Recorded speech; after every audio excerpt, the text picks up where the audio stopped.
Oi gente, tudo bem? Mais um vídeo do Clube da Leitura no ar. No vídeo de hoje nós estamos aqui para comentar os capítulos 44, 45 e 46 do livro Um Sopro de Neve Cinzas. Para a semana que vem nós iremos comentar os capítulos 47, 48 e 49 do livro Um Sopro de Neve Cinzas. Hoje eu estou aqui, gente, ó, me achando com o nosso colar, tá? Do nosso conjuntinho, a libélula cravejada, totalmente inspirado em Jaime Clare e em uma das cenas mais lindas da série. Comenta aqui abaixo se você já conhece a nossa coleção de joias e semijoias totalmente inspiradas na série. Se você ainda não garantiu as suas peças, corre que dá tempo de você garantir aí de presente de fim de ano. E eu tenho certeza que você vai amar ter mais de Outlander juntinho de você aí todos os dias. E logo aqui no início da leitura dessa semana, nós ficamos sabendo que o resgate da Senhora Luz foi muito bem sucedido. Senhora Luz era a nativa, né, esposa daqueles meninos que o Jaime encontrou na mata. Na verdade, ela era esposa de um desses dois meninos que o Jaime encontrou na mata. Se eu não me engano, um deles era o Senhor Ganso e o outro o Senhor Luz. A Senhora Luz, logicamente, é a esposa do Senhor Luz. O Jaime falou assim que ela custou bem baratinho pra ele. Cerca ali de 6 medalhas, 4 facas e uma bússola. E o Jaime, gente, ficou chocado ao ver a menina porque ela tinha apenas cerca de 14 anos de idade. Gente, o Jaime fala que ela não era tão atraente assim e ele não entendeu muito bem por que esses dois estariam dispostos a dar a própria vida para que ela sobrevivesse. Mas devia ser o caso ali dela ser uma excelente garota, né? Mas ao observar a menina mais de perto, gente, até o próprio Jaime acabou confessando aqui que a menina irradiava um certo poder estranho de atração, inclusive até sobre ele. Mas ele nem se permitiu pensar muito nisso, né, gente? Afinal de contas, era uma outra mulher, era uma menina, 14 anos só, gente, pelo amor de Deus, né?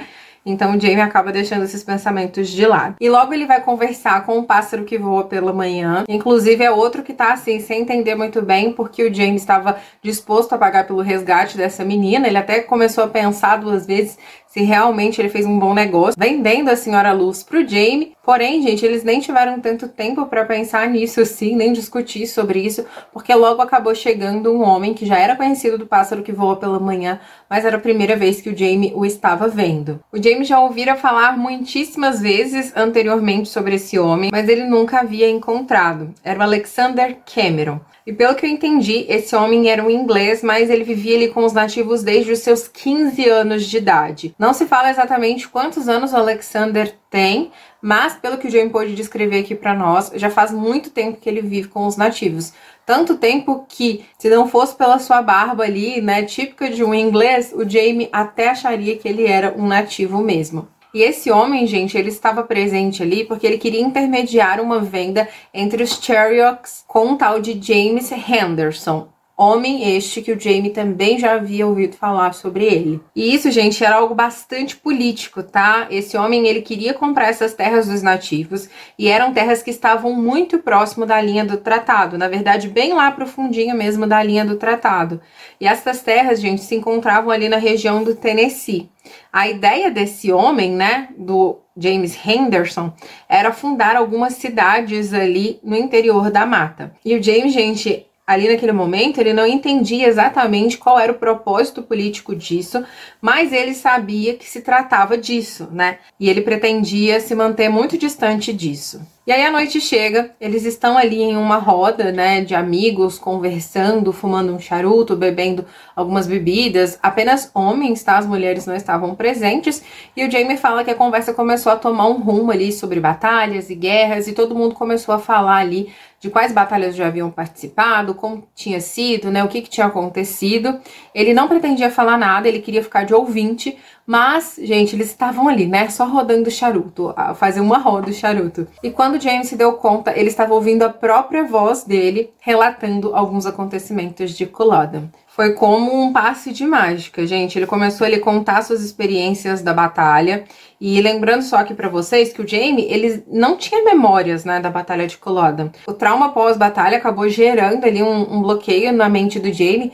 E ele não tinha recordações, não tinha lembranças da Batalha de Culloden. Ele tinha apenas fragmentos. Mas nesse momento aqui, ele conseguiu detalhar muito bem alguns acontecimentos, inclusive a morte de um jovem esse que antes de morrer deu muito trabalho ali para as pessoas que estavam ao redor dele na batalha, inclusive matou uns 6, se eu não me engano, antes da sua própria morte. O Jaime nem se dava conta, gente, de que ele tinha essa recordação. As pessoas começam a fazer perguntas pro Jaime, né, sobre a atuação dele na Batalha de Culloden, quantos ele matou, o que ele havia feito, e mais uma vez, não era algo que ele se lembrava nitidamente e nem queria se lembrar nitidamente disso, né, pelo que a gente vê aqui. E aí o Ian, percebendo o rumo que a conversa estava tomando, ele toma a frente da conversa e logo leva essa conversa para outro lado. Mas daí, gente, a hora de se deitar chega, né? O Jaime vai para sua respectiva tenda. E chegando lá, ele recebe a visita de mais uma índia, né, gente? O Jaime fala aqui, gente, que poderiam aparecer, assim, 20, 30 índias atraentes neste momento, que ele não daria a mínima bola pra elas, porque ele estava extremamente exausto. Ele deitou na cama e achava que ia apagar logo em seguida. Mas, gente, ele se surpreende quando vê a mãe do pássaro que voa pela manhã chegando, gente. E ele fala, nossa, esse homem não tem jeito, ele acabou enviando a própria mãe dele. O que ele tá pensando, né? Mas, gente, essa mulher, ela havia ido lá para pentear os cabelos do Jaime e deixar que o Jaime desabafasse, falasse tudo que estava no seu coração e na sua mente. Esse era o propósito dela. Então, o Jaime deita no colo dessa nativa, que começa a acariciar, né? Ela desmancha a trança do Jaime, começa a acariciar e pentear os cabelos do Jaime. E ele tem mais uma recordação ali de Culloden e do Blackjack. É mais uma dúvida, na verdade, do que uma recordação. E aqui, né, esse é o maior questionamento, é sobre a morte do Blackjack Randall. Ele havia matado Jack Randall ou não, né? Ele não tinha exatamente certeza disso, mas de uma coisa ele sabia, que ele não carregava o mal no seu coração. Ele até fala aqui que esse mal não me toca. Pode ser que outros venham, mas não esse daqui. E não agora, diz o Jaime. Se eu não me engano, na série, o Jaime tem certeza de que realmente foi ele quem matou o Blackjack, né? Que ele conseguiu aí cumprir a sua vingança. Aqui nos livros eu não sei se o Jaime terá essa certeza algum dia. A gente pode ver que a Batalha de Culloden aconteceu lá atrás, né, segundo livro, né, gente? E até agora o Jaime, ele se pergunta se ele realmente havia conseguido cumprir a sua vingança contra o Blackjack ou se não. Era uma coisa que ainda estava ali na cabeça dele, então eu não sei se lá pra frente nós teremos aí uma resposta sobre isso. Lá no capítulo 45, gente, inicia-se aqui uma confusão gigantesca. A Claire tá ali cuidando da horta dela. Nessa altura do campeonato, o Jaime já havia retornado ali da sua visita aos nativos. E a Claire tá ali cuidando da horta dela sozinha e tudo mais, né? Já está prestes a escurecer, quando ela percebe a visita de alguém estranho, né? Na verdade, não era alguém estranho, ela só não estava conseguindo identificar essa pessoa, porque ela estava meio que escondida, observando a Claire. Quando essa pessoa se revela, ela vê que é o Manfred, o noivo da Lizzie. E ele foi até ali porque ele queria ter uma conversa muito séria com a Claire, né? A Claire não fazia ideia da seriedade dessa conversa quando eles começam ali, né, a trocar alguns assuntos, até que ele solta pra Claire, né? Não posso me casar com a senhorita Lizzie. E a Claire fica se perguntando e acaba perguntando pro Manfred também por que ele não pode se casar com a Lizzie, o que tá acontecendo, existe uma outra pessoa, ele está apaixonado por outra pessoa.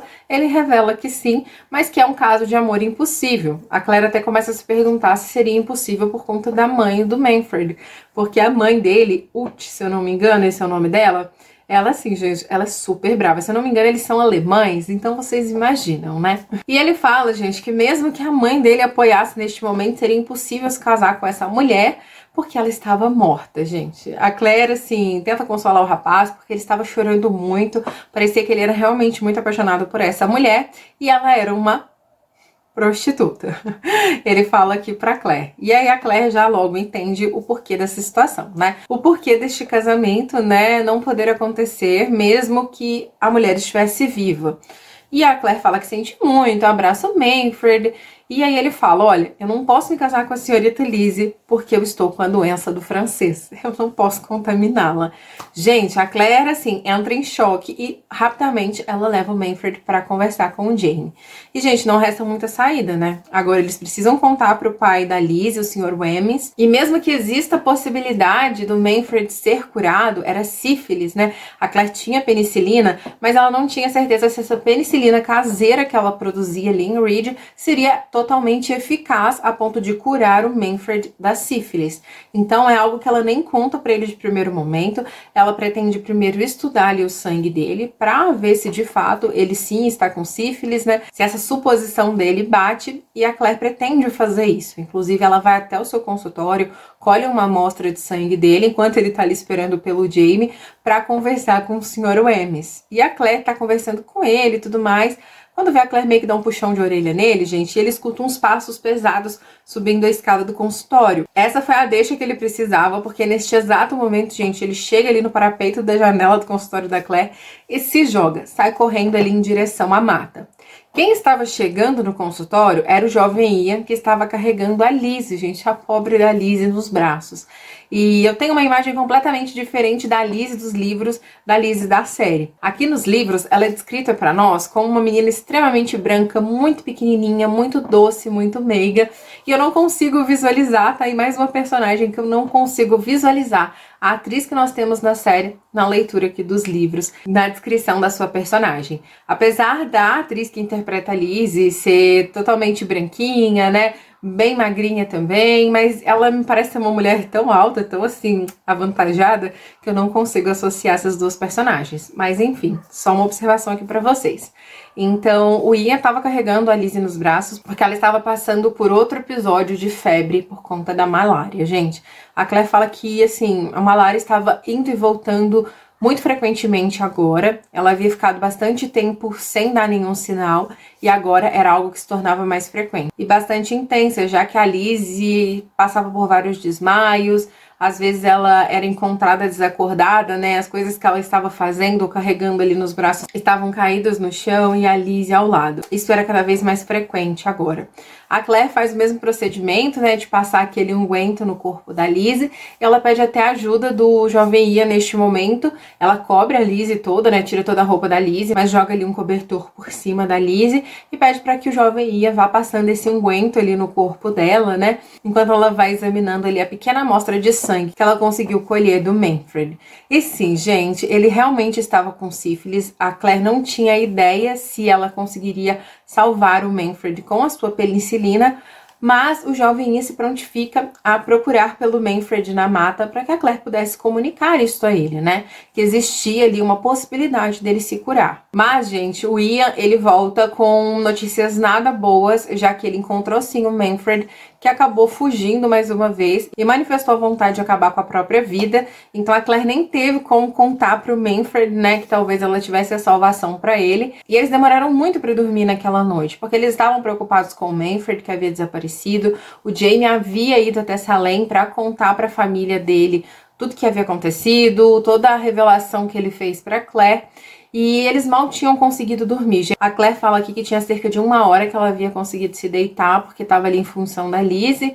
E aí eles são acordados, assim, aos gritos, gente, pela mãe e pelo pai do Manfred. Na verdade, quem tava gritando muito ali não era nem o pai do Manfred, e sim a mãe, a Ute. E, inclusive, gente, ela sobe ali as escadas de Reed, ela entra na casa mesmo, vai subindo ali as escadas, chega no quarto da Claire, a gente começa a bater na Claire. Começa a bater na Claire, chama a Claire de bruxa, falando que ela inventou isso tudo pra acabar com a família dela.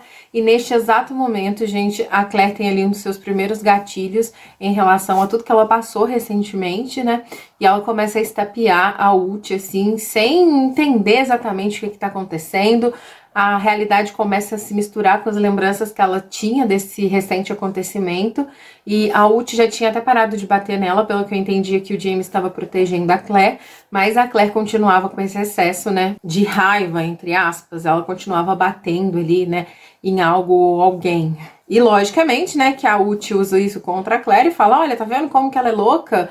Ela é louca mesmo, ela inventou toda essa conversa pra acabar com a reputação da minha família e eu vou proibir meu marido de fazer negócios com vocês e pode ter certeza que toda a Salem também irá parar de fazer negócios com vocês. E, gente, assim foi feito, tá? O marido da Uth parou de fazer negócios com a Claire, o Manfred não retornou, eles não tiveram notícias dele. O Ian acaba contando pra Liz tudo que aconteceu ali quando ela acorda. O estado dela era sim preocupante, mas a Claire conseguia controlar muito bem a febre com esse unguento que ela passava pelo corpo da Liz. Então ela acorda ali um pouco confusa, porque ela escuta o nome do Manfred, e é o Ian quem acaba revelando pra ela todo o acontecido. A Claire fala aqui pra nós que ela ficou triste sim, deu pra perceber que ela estava triste, mas não absurdamente triste. Ela conseguiria superar isso muito rápido. E quando a Claire está ali estudando o sangue do Manfred, né, quando ela está tentando descobrir se o Manfred havia adquirido sífilis ou não, quem está ali junto dela é a sua aprendiz, né, gente? Como não estaria? Malva Christie está ali junto com a Claire, trabalhando ali naquele sangue, e a Claire inclusive mostra para a Malva. A Claire fala aqui que todas as pessoas tinham uma certa incredulidade quando ela falava que esses pequenos germes, essas pequenas bactérias, né, poderiam causar estragos gigantescos. A Malva era a única pessoa que, assim, confiava muito no que ela dizia. Não mostrava nenhuma desconfiança, acreditava piamente em tudo que a Claire falava. Então a Claire fala que dava até gosto de trabalhar junto da Malva. E aí a Malva começa a perguntar aqui pra Claire, né? Como é que as pessoas adquirem esses germes, essas bactérias? Como elas vêm parar em nós, né? E como nós repassamos? Como é a contaminação? E a Claire começa a explicar aqui pra ela essas maneiras de contaminação. E ela meio que freia ali quando ela vai explicar sobre as doenças sexualmente transmissíveis. Afinal de contas, ela não sabia se o Tom Christie já havia entrado em detalhes sobre isso com a Malva Christie. Era provável que não. Aliás, muito provável que não. E aí ela vai ali pisando em ovos, tentando explicar isso tudo pra Malva. Lá na série a gente tem isso, lembra? Inclusive ela fica horrorizada ao saber que existem algumas mulheres que fazem isso porque gostam. Assim como na série ela também fica. E é isso, gente. Foi isso para nossa leitura da semana. Tivemos uma confusãozinha aqui nesse final de leitura. Será que veremos o jovem Manfred em alguns capítulos mais à frente? Será que a história dele acabou por aqui? Confesso para vocês que estou ansiosa por isso. Agora a senhorita Lizzie está livre para os irmãos Beardsley, que estavam assim, gente, prontos para caçar e matar mesmo o Manfred se eles o encontrassem na mata, tá? Eles estavam ali prontos para defender a senhorita Lizzie. Então eu acredito que daqui para frente nós iremos ver esses três se envolvendo aí amorosamente. Mas vamos com calma, né? Mas se você chegou até aqui, não deixa de comentar a nossa hashtag da semana, tá? Hashtag onde as coisas saem do prumo. Quero saber quem anda chegando até o final dos meus vídeos, então deixa aqui abaixo a hashtag no seu comentário, tá bom? O seu comentário será muitíssimo bem-vindo. E é isso, eu te vejo no próximo vídeo, um super beijo e até lá. Tchau!